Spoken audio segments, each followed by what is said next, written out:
Vous êtes-vous déjà demandé pourquoi certaines personnes conservent leur énergie et leur indépendance même à 70 ou 80 ans, tandis que d'autres commencent à perdre leur vitalité dès 65 ans?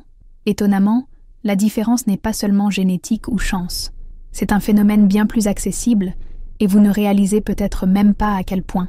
Alors que de nombreuses personnes âgées commencent à avoir des difficultés à accomplir les tâches les plus simples, un groupe restreint conserve des capacités fondamentales, capables de prédire non seulement leur espérance de vie, mais aussi leur qualité de vie. Ces personnes conservent une autonomie qui impressionne même les médecins expérimentés. Je suis le docteur Anna Laura, et je souhaite aujourd'hui partager avec vous un témoignage véritablement transformateur. Il existe 7 compétences qui, si vous pouvez encore les maîtriser entre 65 et 80 ans, vous placent parmi les rares personnes vieillissantes en bonne santé que la plupart des professionnels de santé rencontrent très peu au cours de leur carrière. Ces compétences ne sont pas seulement utiles. Elles sont des signaux forts indiquant que vous pourriez gagner jusqu'à 10 ans de vie supplémentaire en termes d'indépendance, de clarté d'esprit et de mobilité. Mais avant de nous plonger dans ces signes, dites-moi dans les commentaires, de quelle ville et de quel pays regardez-vous cette vidéo? C'est toujours inspirant de voir à quel point ces informations peuvent toucher. Et bien sûr, si elles vous parlent, partagez-les avec vos amis et votre famille. Cela pourrait changer la vie d'un être cher. Laissez-moi maintenant vous raconter l'histoire de Howard. Il a 68 ans, est ingénieur à la retraite et a passé un examen médical de routine. Rien d'extraordinaire. Mais lorsque le médecin a examiné les examens, il a été visiblement surpris. « Howard, a-t-il dit, vos résultats montrent les fonctions physiques et cognitives d'un sexagénaire. » Howard était intrigué. Il ne s'était jamais considéré comme différent. Il suivait simplement son quotidien avec discipline, sans grand secret. Ce qu'il ignorait, c'est qu'en conservant certaines habitudes, il préservait des compétences que la plupart des gens de son âge avaient depuis longtemps perdues. Et ces simples habitudes lui avaient peut-être procuré non seulement des années de vie supplémentaires, mais aussi des années de qualité, de lucidité et d'indépendance. Aujourd'hui, je veux vous montrer ces mêmes compétences. La première peut paraître anodine à première vue, mais c'est l'un des signes les plus révélateurs de longévité. Pouvoir se lever d'une chaise sans utiliser ses mains. Cela paraît simple, non? Mais en réalité, ce mouvement requiert force dans les jambes, équilibre et bonne coordination motrice. 3 éléments essentiels pour conserver son autonomie au fil des ans. Des études montrent qu'à 70 ans, près de 60% des personnes ne peuvent plus effectuer ce mouvement seules. Et c'est très éloquent. Une enquête publiée dans le journal de physiothérapie gériatrique, cette capacité est considérée comme l'un des indicateurs les plus précis de longévité. La DRE Sarah Matthews, qui a dirigé l'étude, a expliqué que cette action simple requiert une puissante combinaison de muscles fermes, de stabilité posturale et de synchronisation neurologique. Autrement dit, si vous pouvez vous lever sans vos mains, vous avez de bonnes chances de rester indépendant beaucoup plus longtemps. Prenons l'exemple de Deborah. Âgée de 72 ans, elle est enseignante à la retraite et vit dans l'Ohio. Lors d'une réunion de son club de lecture, elle a remarqué quelque chose d'étrange. Alors que ses amis avaient besoin d'aide pour se lever du canapé, elle se relevait facilement, sans trop réfléchir. Elle n'y avait jamais vraiment réfléchi jusqu'à ce que, des mois plus tard, 2 de ses camarades fassent de graves chutes et doivent être hospitalisés. Deborah a alors réalisé que ce geste courant était en fait un super pouvoir silencieux, un signe qu'elle était sur la bonne voie pour vieillir avec autonomie et dignité. Tandis que Deborah poursuivait sa routine active, faire les courses, jardiner, rendre visite à des amis, sans l'aide de personne, elle ne réalisait pas à quel point cela en disait long sur sa santé. De petits gestes quotidiens comme ceux-ci sont des indices silencieux d'un corps qui réagit encore bien autant. Envie de tester votre équilibre et votre force dès maintenant? Essayez ceci. Assis sur une chaise, croisez les bras sur votre poitrine. Maintenant, levez-vous sans utiliser vos mains et sans trop vous pencher en avant. Vous avez réussi? Félicitations! Vous faites partie d'un très petit groupe de personnes de plus de 65 ans qui conservent un excellent contrôle musculaire et un excellent équilibre. Et si vous n'y parvenez pas? Pas d'inquiétude. Ce n'est pas grave. La bonne nouvelle, c'est que cela peut et doit être pratiqué. Un bon point de départ est de commencer par les élévations de chaise. Essayez de faire 5 répétitions dès le matin. Asseyez-vous et levez-vous de la chaise sans utiliser vos mains. Si vous n'y parvenez qu'une fois au début, ce n'est pas grave. L'important est de commencer. Augmentez progressivement le nombre d'exercices. Après 3 semaines, vous remarquerez un changement. votre force et votre stabilité seront visiblement meilleures. Considérez cela comme un petit investissement quotidien dans votre indépendance. Car la vérité est la suivante. Si vous pouvez vous lever sans aide aujourd'hui, vous serez bien mieux préparé demain à vivre de manière autonome, sans avoir besoin d'aide pour chaque déplacement. Passons maintenant au deuxième signe, être capable de tenir une conversation tout en marchant. Cela peut paraître une compétence anodine, mais elle en dit bien plus sur votre corps que vous ne le pensez. Vous savez, quand quelqu'un se met à parler en marchant et doit soudainement s'arrêter pour respirer ou ralentir, ce n'est pas seulement de la fatigue, c'est un avertissement de votre corps. Selon les experts de la Mayo Clinic, ce comportement pourrait être l'un des premiers signes d'une défaillance des systèmes intégrés de l'organisme, tels que la respiration, la circulation et le contrôle neurologique. Le docteur James Wilson, neurologue spécialisé dans le vieillissement, explique que marcher et parler simultanément nécessitent une combinaison puissante, une oxygénation efficace, une bonne circulation sanguine et une communication claire entre le cerveau et le corps. Si l'un de ces éléments commence à faiblir, c'est précisément lors de ces tâches simples que les premiers signes apparaissent. Et il y a un cas qui illustre parfaitement cela. Gérald, 76 ans. Comptable à la retraite, il se promenait chaque jour dans le quartier avec un petit groupe d'amis. Au fil des ans, il a commencé à remarquer quelque chose d'étrange. Alors que d'autres ralentissaient leur conversation ou préférèrent le silence, lui continuait à marcher normalement, débattant de sujets complexes comme l'économie, la politique ou même les ragots de famille. Pour lui, c'était simplement le signe qu'il avait encore un souffle de jeunesse. Mais des années plus tard, 2 de ses compagnons de marche furent victimes d'accidents vasculaires cérébraux. Gérald, quant à lui, resta déterminé, en bonne santé et lucide. Son médecin lui expliqua que la capacité à marcher et à parler simultanément était un signe clair d'une bonne santé cardiovasculaire et d'une fonction cognitive affûtée. Il donnait, sans le savoir, une leçon de vitalité. Envie d'essayer quelque chose de similaire? Lors de votre prochaine promenade, lancez-vous un petit défi. Récitez un poème, comptez à rebours à partir de 100, ou même fredonnez une chanson, tout en maintenant votre rythme normal. Si c'est difficile, commencez doucement. 30 secondes sont un bon début. Puis, augmentez progressivement jusqu'à 1 minute, puis 2, et ainsi de suite. Ces exercices simples peuvent en dire long sur votre santé. Et, mieux encore, ils vous aident à la maintenir. Et n'oubliez pas, il ne s'agit pas seulement d'un entraînement physique, c'est un véritable entraînement cérébral. Plus tôt vous commencerez, plus il sera facile de renforcer les connexions neurologiques qui assurent l'harmonie parfaite entre votre corps et votre esprit. Si vous attendez trop longtemps, ces connexions peuvent s'affaiblir, rendant la récupération plus difficile. Considérez donc cela comme une prise en charge globale. Un corps fort, un esprit vif. Signe numéro 3. Être capable de rester en équilibre sur un pied pendant plus de 10 secondes. C'est un de ces tests qui peuvent paraître absurdes à première vue, mais qui sont incroyablement révélateurs. Pouvez-vous tenir sur un pied pendant au moins 10 secondes? Sans vous tenir à rien? Cela peut paraître enfantin, un truc qu'on faisait pour s'amuser, mais après 60 ans, cela devient un indicateur important de santé. Une étude très respectée publiée dans le Journal britannique de médecine du sport a suivi plus de 1700 adultes et a apporté une statistique impressionnante. Les personnes qui étaient incapables de se tenir en équilibre sur une jambe pendant 10 secondes et avaient 84% de risque supplémentaire de mourir dans les 10 années suivantes par rapport à ceux qui le pouvaient, c'est vrai. Un test aussi simple s'est avéré plus prédictif que l'âge, le sexe ou même certaines maladies chroniques. L'histoire d'Alice en est un parfait exemple.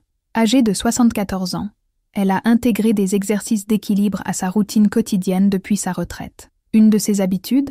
Se tenir sur un pied pour se brosser les dents. Simple. Sa sœur, Irène, du même âge, trouvait cela ridicule. Jusqu'à ce que, 3 mois plus tard, Irène glisse dans la cuisine, se fracture la hanche et subisse une longue convalescence qui finit par compromettre définitivement sa mobilité. Alice, quant à elle, est restée déterminée. Elle a continué à voyager, à sortir avec ses amis et à vivre son quotidien sans la peur constante de tomber. C'est là le pouvoir d'un équilibre bien développé. La bonne nouvelle est que vous pouvez améliorer votre équilibre à tout âge. Pour commencer, rien de plus simple. Placez-vous près d'un banc ou d'une chaise solide, par mesure de sécurité. Soulevez un pied du sol et essayez de le maintenir pendant 5 secondes, puis changez de pied. Essayez de faire 3 séries avec chaque jambe chaque jour. À mesure que vous gagnez en confiance, Augmentez la durée à 10 ou 15 secondes. Vous pouvez le faire en attendant que votre café soit prêt, en écoutant les informations, ou même en vous brossant les dents, comme Alice. Si cela vous semble difficile au début, ne vous découragez pas. Votre corps réapprend à s'équilibrer. Et plus tôt vous commencerez, mieux ce sera. Car personne n'a envie d'attendre une chute pour réaliser à quel point cette compétence est essentielle au quotidien. Signe numéro 4, se souvenir clairement des noms et des événements récents. Parlons maintenant du cerveau, et nous ne parlons pas ici de jeux de mémoire ou de puzzles en ligne. La question est simple. Pouvez-vous vous souvenir du nom des personnes que vous avez rencontrées récemment? Pouvez-vous vous souvenir des détails d'une conversation que vous avez eue il y a quelques jours? Si c'est le cas, félicitations. Vous préservez des fonctions cérébrales qui, malheureusement, sont de plus en plus rares chez les personnes âgées. Et cela, ce n'est pas inévitable, comme beaucoup le pensent. Selon les neuroscientifiques de la Harvard Medical School, une perte de mémoire importante n'est pas une partie normale du vieillissement. Le docteur Emily Carson explique que les personnes âgées qui conservent une bonne mémoire, des noms, des visages et des événements récents présentent généralement un schéma cérébral robuste, avec des connexions neuronales fortes et actives. De plus, cela est directement lié à une plus grande résistance aux maladies, telles que la maladie d'Alzheimer et d'autres types de démence. Vous voulez un exemple concret? Walter, 75 ans, a surpris tout le monde lors d'une fête d'anniversaire familiale en se souvenant du nom de presque tous les invités, même de proches qu'il ne voit que rarement. Mais ce n'était pas tout. Il a également partagé des détails de conversations qu'il avait eues avec ces personnes quelques mois plus tôt. Un souvenir par-ci, un commentaire par-là. Tout le monde était impressionné. Mais qu'avait-il de spécial? Rien d'extraordinaire. Il gardait l'esprit vif, il lisait fréquemment, discutait régulièrement avec ses petits-enfants, apprenait de nouvelles choses et s'efforçait d'être vraiment attentif lorsqu'il était en compagnie de quelqu'un. Et c'est ce qui faisait toute la différence. Le fils adulte de Walter a même plaisanté en disant que son père avait une mémoire plus vive que quiconque dans la pièce. Mais ce n'était pas une simple coïncidence ou un hasard génétique. C'était le fruit d'un esprit vif, entraîné quotidiennement. Les recherches montrent que les adultes de plus de 65 ans qui peuvent maintenir ce type de mémoire claire réduisent de près d'1,2. Le risque de développer une démence est élevé. De plus, ces personnes vivent généralement 7 à 10 ans de plus que celles qui connaissent un déclin normal de la mémoire. Oui, c'est bien réel. Mais alors la question se pose. Comment garder sa mémoire vive? La réponse réside dans de petites habitudes. Une tactique simple mais efficace consiste à répéter le nom d'une personne à voix haute dès que vous la rencontrez et à l'associer mentalement à un détail marquant. Sa coupe de cheveux, son ton de voix, son métier, voire sa tenue vestimentaire. Puis, à la fin de la journée, prenez 2 minutes pour passer en revue mentalement les personnes rencontrées, les sujets abordés et ce que vous avez appris. Ce bilan contribue à renforcer les connexions neuronales, même si vous ne vous souvenez pas de tout immédiatement. La pratique active votre cerveau et, comme tout muscle, il se renforce avec une utilisation constante. L'erreur la plus courante, penser qu'oublier des noms ou des événements est normal avec l'âge. Ce n'est pas le cas. Les personnes qui atteignent 70 ou 80 ans avec une mémoire intacte ont presque toujours ceci en commun. Ils entraînent l'esprit tous les jours. Signe numéro 5. Dormez-vous profondément et vous réveillez-vous en vous sentant reposé? Si c'est le cas, vous êtes en avance sur la plupart des adultes de plus de 65 ans. Et c'est plus important qu'il n'y paraît. Bien dormir va bien au-delà du simple repos. Un sommeil de qualité réduit l'inflammation, améliore les fonctions cérébrales et diminue considérablement le risque de maladies cardiaques. Selon le Dr Richard Thompson, du Centre des sciences du sommeil de l'Université de Stanford, les personnes âgées qui maintiennent un rythme de sommeil régulier ont jusqu'à 1/3 de chance en moins de souffrir d'événements cardiovasculaires. Diana, 67 ans, est un exemple inspirant. Elle a toujours fait du sommeil une priorité. Elle s'est fixé 1 heure de coucher régulière, a limité son café au matin et a instauré une routine de relaxation avant d'éteindre la lumière. Alors que beaucoup de ses amis se plaignaient de nuits blanches ou prenaient des médicaments pour se reposer, Diana se réveillait pleine d'énergie et prête à affronter la journée. Son médecin, des années plus tard, a dit quelque chose de surprenant. L'efficacité du sommeil était similaire à celle d'une personne dans la cinquantaine. Cela expliquait pourquoi elle avait évité tant de problèmes courants parmi ses pairs. Et comment vous pouvez améliorer votre sommeil? À partir de ce soir, choisissez une heure de coucher et respectez-la, même le week-end. Évitez les écrans au moins 1 heure avant de vous coucher. La lumière bleue de votre téléphone portable ou de votre télévision perturbe la production de mélatonine, l'hormone du sommeil. Gardez votre pièce fraîche. Entre 18 et 20 degrés est la plage idéale. Si vous vous réveillez au milieu de la nuit, résistez à la tentation de regarder l'heure. Cela ne fera qu'accroître votre anxiété et vous empêchera de vous rendormir. Et si vous utilisez déjà des somnifères, parlez à votre médecin de la manière de passer progressivement au sommeil naturel. Cela peut paraître difficile au début, mais les bénéfices à long terme sont immenses. Après tout, c'est pendant le sommeil que le corps se régénère, que le cerveau élimine les toxines et que les hormones s'équilibrent. Ceux qui dorment bien vivent mieux et souvent beaucoup plus longtemps. Signe numéro 6. Pouvez-vous maintenir une conversation équilibrée sans dominer le sujet ou répéter les mêmes histoires? Ce point semble davantage lié à l'éducation ou à la personnalité, n'est-ce pas? Mais la science montre que cela va bien plus loin. Des chercheurs de l'UCLA, dirigés par le docteur Amanda Sutton, ont découvert que les personnes âgées qui entretiennent des conversations équilibrées, c'est-à-dire qui écoutent, posent des questions et ne transforment pas tout en monologue, ont tendance à avoir une activité plus saine dans le cortex préfrontal. Il s'agit de la région du cerveau responsable de fonctions telles que le contrôle des impulsions, le comportement social et la conscience de soi. Et voici un détail important. Avec l'âge, cette partie du cerveau a tendance à s'affaiblir. Certaines personnes perdent alors la notion de la durée de leur conversation, s'ils écoutent vraiment ou attendent simplement leur tour. Mais ceux qui gardent réciprocité dans les conversations, c'est-à-dire un équilibre entre parler et écouter, faire preuve non seulement de politesse, mais aussi une fonction cognitive hautement préservée. Envie de voir ça en pratique? Parlons de Victor, 81 ans. C'est le genre de personne que tout le monde apprécie. Lorsqu'il parle à quelqu'un, il écoute vraiment. Il ne se précipite pas, ne l'interrompt pas et ne raconte pas la même histoire 3 fois. Il pose des questions sincères, s'intéresse à l'autre et ne partage que le nécessaire, sans exagération. Le plus curieux, Victor n'a jamais pensé que cela était un signe de bonne santé cérébrale. Pourtant, son médecin lui a bien fait comprendre que la capacité à communiquer avec empathie et équilibre est le reflet d'un esprit vif. Si vous souhaitez renforcer cette compétence, essayez cet exercice simple. Lors de votre prochaine conversation, observez combien de temps vous parlez sans interruption. Si cela dure plus d'1 minute, arrêtez-vous un instant et laissez de l'espace à votre interlocuteur. Fixez-vous comme objectif d'y parvenir. 2 questions pour chaque histoire que vous racontez. Et avant de donner votre avis, essayez résumer ce que l'autre a dit. Cela active le cerveau de manière puissante et entraîne votre écoute active. Au fil du temps, cette attention particulière aux conversations contribue à entretenir un bon fonctionnement mental et à enrichir considérablement votre vie sociale. À 75 ans, de nombreuses personnes commencent à perdre ces filtres sociaux, ce qui peut éloigner les autres. Rester présent et attentif dans les interactions peut sembler anodin, mais cela a un impact considérable sur votre santé mentale et émotionnelle. Signe numéro 7. Vous adaptez-vous aux nouvelles technologies avec ouverture et curiosité? C'est peut-être le signe le plus surprenant. Après tout, quel est le rapport entre l'utilisation d'un téléphone portable et le vieillissement en bonne santé? Il s'avère qu'il y a tout ce qui a trait à cela. Accepter et apprendre de nouvelles technologies est l'un des plus grands signes de flexibilité cognitive. Cela signifie que votre cerveau est toujours prêt à apprendre, à s'adapter et à établir de nouvelles connexions.